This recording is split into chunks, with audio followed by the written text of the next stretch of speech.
আমরা একটা আন্দোলন করছি সরকার হটানোর জন্য, এখনো পর্যন্ত আরেকটা আন্দোলন করবো ইউনূসকে রাখার জন্য।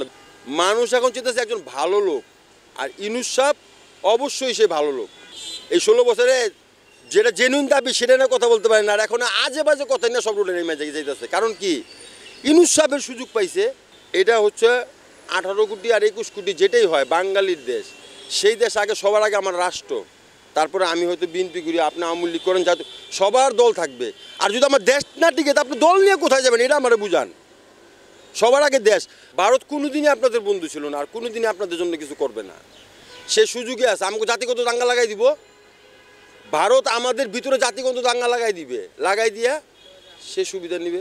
আমরা কেউ মূর্খ না। আমাদের দেশটা যে এখনো পর্যন্ত একটা সহি সুন্দরভাবে আছে, এটা আমাদের মন ভরতেছে না। আসলে কি, সুখে থাকলে ভূতে গিলায় ভাই। আমি তো ভাই বিএনপি রাজনীতি আর আওয়ামী লীগের রাজনীতি সংস্কার এসব বুঝি না, কিন্তু আমি 54 বছরে আমি বলতেছি যে ইউনূসের মতন লোকই আমাদের প্রয়োজন।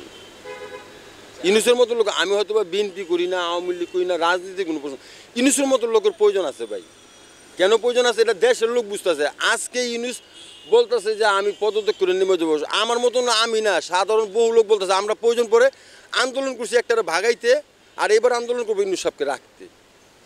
এটা তো জনগণের মুখে আপনারা শুনতেছেন, নেটে সব শুনতেছেন, এটা তো আমার কোনো একক কথা না। এই জনগণই বলতেছে যে আমরা এক সময় আন্দোলন করছি এই সরকার হটানোর জন্য, এখন প্রয়োজন পরে আন্দোলন করবো ইউনূসকে রাখার জন্য। কেন, জনগণ কি, ইউনূস সাহেব তো কোনো দল না, পার্টি না। সে ব্যক্তি হিসেবে যে জিনিসটা করছে আজকে 8 মাস 9 মাস চলে দেশের, আপনি একবার নিজে ভাবেন, এই যে বস্তা বইটা টাকা লুট করে নিয়ে গেছে দেশটারে, যে উনি এখন ট্যাকেল দিয়ে আমরা টিকে রাখছে, এটা তো বহুত কিছু। এর মধ্যে আপনি ভারতের আংলাংলি কিছু বুঝতেছেন। ভারত কোনোদিনই আপনাদের বন্ধু ছিল না, আর কোনোদিনই আপনাদের জন্য কিছু করবে না। সে সুযোগে আছে, আমাকে জাতিগত দাঙ্গা লাগাই দিব। ভারত আমাদের ভিতরে জাতিগত দাঙ্গা লাগাই দিবে, লাগাই দিয়া সে সুবিধা নিবে। এই যে ইউনূস সাহেব যে আসলো, ইউনূস সাহেব তো একটা আন্দোলনের ফসল হিসাবে আসছে না। বৈষম্য বিরোধী আন্দোলন হচ্ছে, ওই আন্দোলনে সারা দেশের লোক ঝাঁপায় পড়ছে, ওই আন্দোলনের ফসল হিসেবে ইউনূস সাহেব আসছে। তো ইউনূস সাহেব এসে আবার কোন হান দেওয়া 4 বস্তা টাকা নিয়ে গেল, যে উনারও নামতে হবে। একটা আছে না 12 বস্তা টাকা নিয়ে গেছে, সে নামছে, এখন ইউনূসও 4 বস্তা নিয়ে নিছে, তারাও নামাও। সে তো 4 বস্তা টাকা নেয় নাই, সে তো আমাদের অর্থনীতি ট্যাকেল দিছে। আর এই যে ইন্ডিয়া পাকিস্তানের এই ঘটনার মধ্যে আমরা সবাই দেশের লোক জানি, আমরা কেউ মূর্খ না। আমাদের দেশটা যে এখনো পর্যন্ত একটা সহি সুন্দরভাবে আছে, এটা আমাদের মন ভরতেছে না। আসলে কি, সুখে থাকলে ভূতে গিলায় ভাই। আপনি দেখেন, এটা সত্য কথা। আর আমারও যদি এই কথার জন্য কেউ ফাঁসি দেয় দেখ, এটা দেশ আমার, এই দেশ কারো দোসরের হাতে যেতে দেব না।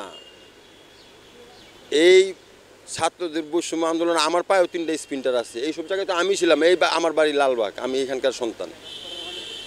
আপনি খবর না দেন, এটা লালবাগ ডিভিশন ভাই, এটাও লালবাগ থানা ছিল, এটা কবে ভাগ হয়েছে। আর এই যে আমার বাড়ি লালবাগ, এই মাঠে 81-82-তে খেলতে খেলতে বড় হয়েছি, ছাত্রদের সাথে আন্দোলন করছি। তাহলে এখন ইউনূস সাহেবকে ভাগানোর জন্য এটা এই জিনিসটা কি, উনি কী ক্ষতি কার কী করছে? উনি দেশটারে আরও ট্যাকেল দিয়ে রাখছে, একটা ভালো পজিশনে রাখছে ভাই, বুঝতে পারছেন? এখন এটা আমাদের বিএনপির সমস্যা আর আওয়ামী লীগের সমস্যা, মূল সমস্যা দেখতে হবে দেশের। আপনাকে আমি যদি একটা প্রশ্ন করি, ভাই আপনি করেন বিএনপি, আমি করি আওয়ামী লীগ, কিংবা আমি করি বিএনপি, আপনি করি আওয়ামী লীগ, রাষ্ট্রের বিষয় কি আপনার কাছে দল আগে হবে না দেশ আগে? আগে আমার রাষ্ট্র, আগে আমার দেশ, তারপর আমি হয়তো বিএনপি করি, আপনি জাতীয় পার্টি করেন, উনি জামাত ইসলাম করেন, সব কিছু পরে আগে আমার রাষ্ট্র। রাষ্ট্র না দেখলে আপনি কোথায় গিয়ে পার্টি করবেন, কোথায় গিয়ে পার্টি অফিস করবেন, আর কোথায় গিয়ে আন্দোলন করবেন? আর আরেকটা জিনিস আপনি খেয়াল করে দেখেন, 16 বছরে ঘরের থেকে বেরোতে পারে না, এখন যেই দাবি নেই নেমে পড়ে, পাইছে ইউনূস সাহেব, আর পাবে না এই সুযোগ। 54 বছরে বাঙালি এই সুযোগ আর পাবে না, আমার তো শুনে নেন। এই 16 বছরে যেটা জেনুইন দাবি সেটা না কথা বলতে পারে না, আর এখন আজে বাজে কথা না সব রোডে নেমে যাইতেছে। কারণ কি, ইউনূস সাহেবের সুযোগ পাইছে, এখন এই সুযোগ কারো সইতেছে না। ঠিক আছে, এটা হচ্ছে 18 কোটি আর 21 কোটি যেটাই হয় বাঙালির দেশ, সেই দেশ আগে সবার আগে আমার রাষ্ট্র, তারপরে আমি হয়তো বিএনপি করি, আপনি আওয়ামী লীগ করেন, যাতে সবার দল থাকবে। আর যদি আমার দেশ না টিকে তা আপনি দল নিয়ে কোথায় যাবেন, এটা আমার বুঝান। সবার আগে দেশ। আপনি দেশের 18 কোটি বলেন আর 21 কোটি বলেন, জনগণকে যাচাই করেন তারা কি বলে ইউনূসের ব্যাপারে। আমি কেন একা বলবো? আজকে জনগণই বলতেছে আমরা একটা আন্দোলন করছি সরকার হটানোর জন্য, এখনো পর্যন্ত আরেকটা আন্দোলন করবো ইউনূসকে রাখার জন্য। ব্যাপারটা কি, এটা কি মানুষ বুঝতেছে না? মানুষের কি দিমাগে এটা আইতেছে না? মানুষের মস্তিষ্কে কাজ করতেছে না? মানুষ এখন চেতেছে একজন ভালো লোক, আর ইউনূস সাহেব অবশ্যই সে ভালো লোক, তাকে আমিও খুব শ্রদ্ধা করি, ভালোবাসি। আর মানুষকে সুযোগ দিতে হবে। আজকে আপনি 9 মাসের মাথায় সে দেশটাকে যে পজিশনে আনছে, আপনি দেখেন, আপনি একটা প্রমাণ করান যে সে খারাপের দিকে নিয়ে গেছে, তাহলে আমিও নাকে খত দিয়ে বলবো ইউনূস সাহেবকে নামতে বললেন।